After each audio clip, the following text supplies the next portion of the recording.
This also comes one day after millions of people across the country came out to protest against the Trump administration. The No Kings protests saw thousands turn out here in Denver and across Colorado. Police say that those protests remain peaceful throughout the day on Saturday. There was a different story starting in the evening, resulting in 35 arrests during protests. 9 News reporter Angeline McCall spoke with our legal expert about what happens next. Across the metro, largely peaceful protests. Then as the day wore on, Saturday evening, friction between law enforcement and protesters at a demonstration organized separately from the No Kings protest earlier that afternoon. Denver police say at one point, protesters tried to get on the highway to continue their march, and officers used non-lethal tactics to keep them out.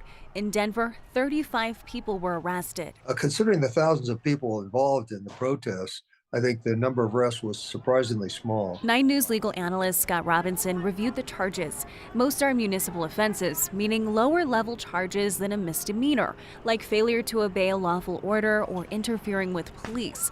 Robinson says many of these cases may not even make it to trial. Many of the Black Lives Matter protesters had their cases dismissed because the reality is prosecutors know that people who are protesting are not there to, in general, to commit crimes. They're there to have their voices heard. Ultimately, it will be up to the city attorney's office to pursue most of these charges that are currently filed. Angela McCall, 9 News. Again, we want to stress that the planned protest in Denver, the No Kings protests, peaceful most of the day, as were the sister protests in cities around the state. People joined protests pushing back against policies of the Trump administration. People we spoke to there at those protests said they were frustrated with the administration's immigration crackdown and deportation policies.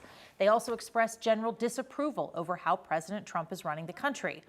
All of that sentiment shared from Denver, as well as the other protests where we stopped by yesterday, such as Parker and Golden.